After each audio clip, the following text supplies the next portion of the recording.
Hello everyone, कैसे आप सभी लोग। उम्मीद करती हूँ कि बहुत ही बढ़िया होंगे।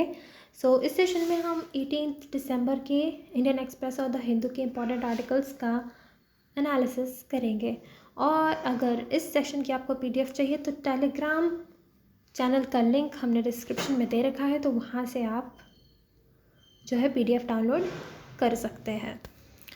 ठीक है, स्टार्ट करते हैं हमारी पहली न्यूज़ के साथ। काशी तमिल संगमम ये एक तरीके का इवेंट होता है जिसमें काशी और तमिल के बीच में जो भी हिस्टोरिकल लिंक्स रहे हैं, चाहे कल्चरली देख लो या फिर बाकी तरीक़ों से भी, उस कनेक्शन को रीबिल्ड करने की बात की जाती है, उस कनेक्शन को और ज़्यादा स्ट्रेंथन करने की बात की जाती है। उसके लिए काफ़ी कल्चरल इवेंट्स होते हैं, कुछ इनिशिएटिव्स लिए जाते हैं। उससे रिलेटेड है ये। तो उसका सेकेंड एडिशन हुआ of the Kashi Tamil Sangamam. It was inaugurated at the Namo Ghat. This program was organized by Ministry of Education and it celebrates, reaffirms, rediscovers the age-old links between Tamil Nadu and Varanasi.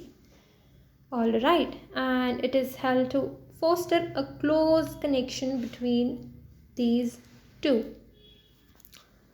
So इसकी implementing agencies कौन कौन सी थी? तो वो हैं IIT Madras और BHU Banaras Hindu university. And जो एक हमारी स्कीम है, एक भारत श्रेष्ठ भारत, जिसमें सभी रीजन्स को कल्चरली लिंक करने की बात की जाती है, अलग अलग स्टेट्स को, अलग अलग सिटीज़ को, जिससे कि जो एक इंटीग्रिटी वाली, यूनिटी वाली भावना है वो थोड़ी और स्ट्रेंथन हो। तो उस वाले आइडिया को भी कहीं ना कहीं ये जो इवेंट है वो स्ट्रेंथन करेगा। तो strengthen the idea of Ek Bharat Shreshtha Bharat, which is an initiative to promote cultural and linguistic diversity, fostering a spirit of national integration and enhancing mutual understanding and bonding between the states. जब ऐसे कुछ events होते हैं, कुछ initiatives लिए जाते हैं, तो उससे लैंग्वेज डाइवर्सिटी प्रमोट होती है, नेशनल इंटीग्रेशन फॉस्टर किया जाता है, म्यूचुअल अंडरस्टैंडिंग, बॉन्डिंग वगैरह बढ़ती है डिफरेंट स्टेट्स में। उसके अलावा एक ऐप है भाषिनी, उसका यूज़ किया गया।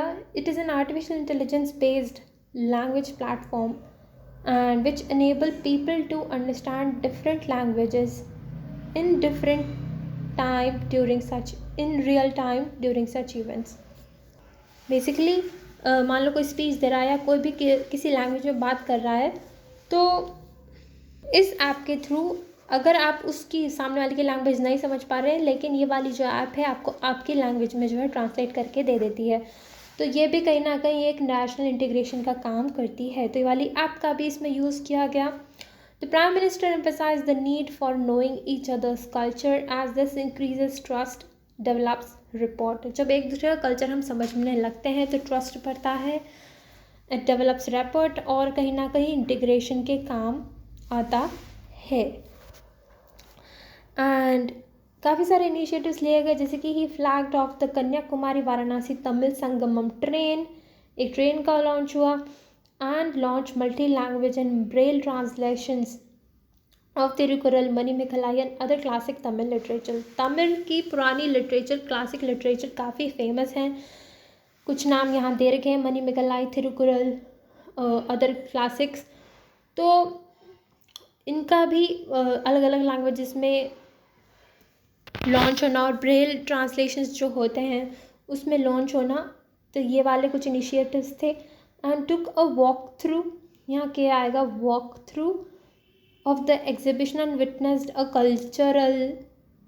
cultural program।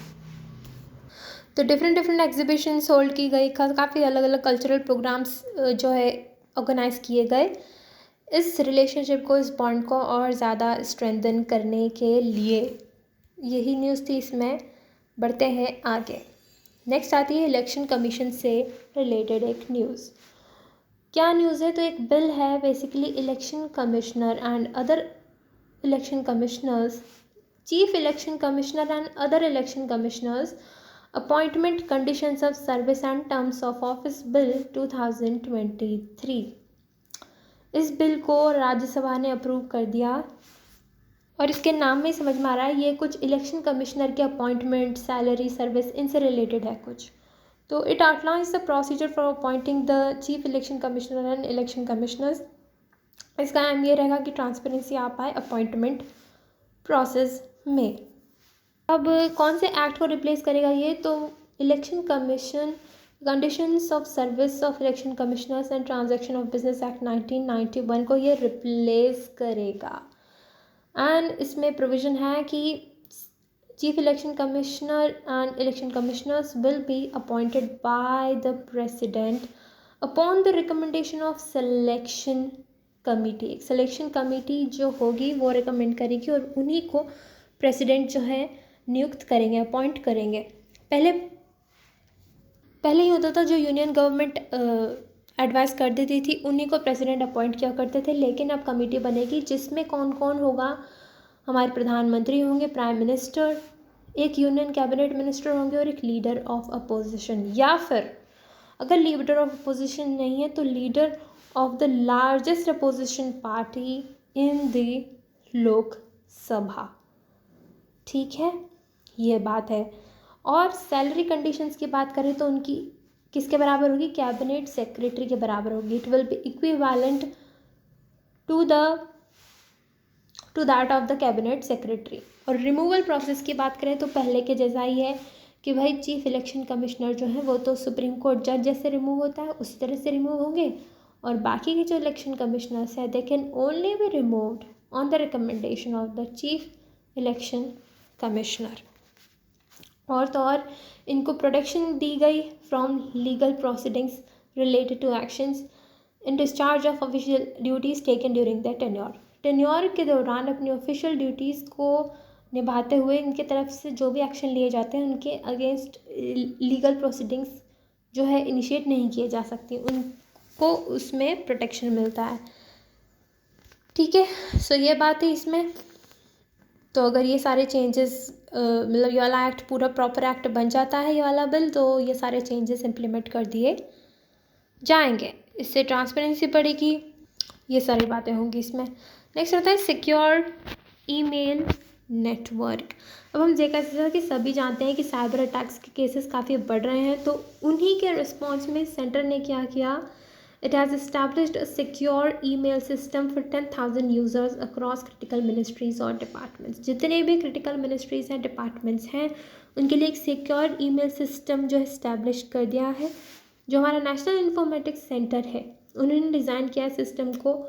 इसमें ज़ीरो ट्रस्ट ऑथेंटिकेशन जो है उसको इनकॉर्पोरेट किया गया है कि भाई किसी पे भी ट्रस्ट नहीं किया जाएगा, चाहे कोई भी एक्सेस करना चाहता हो सिस्टम को, एक प्रॉपर प्रोसेस होगा, प्रॉपर ऑथेंटिकेशन होगा, उसके बाद ही यूज़ करने दिया जाएगा। So it is a security concept and framework that operates on the principle of never trust always verify. कोई भी हो ट्रस्ट नहीं करना है, हमेशा पहले वेरीफाई करना है। Trust is continuously evaluated and authenticated. So जो यूज़र्स होते हैं उनको मिनिमम लेवल ऑफ एक्सेस दी जाती है और हर यूज़र के लिए एक स्ट्रिक्ट यूज़र वेरिफिकेशन होता है जिसको उन्हें फॉलो करना होता है। इसमें किया यह जाता है कि नेटवर्क को छोटे छोटे जोन्स में डिवाइड कर दिया जाता है और जिससे कि हर सेपरेट पार्ट के लिए एक अलग से सेपरेट एक्सेस हो। So the network is divided into small zones to maintain separate access for separate parts of the network.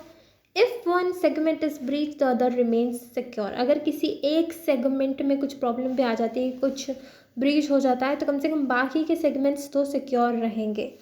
Multi factor authentication system इसमें यूज़ है, जैसे कि पासवर्ड हो गया, सिक्योरिटी टोकन हो गया, बायोमेट्रिक ऑथेंटिकेशन हो गया, ये सारे जो है सिक्योरिटी मेजर्स इसमें बढ़ाए जाएंगे।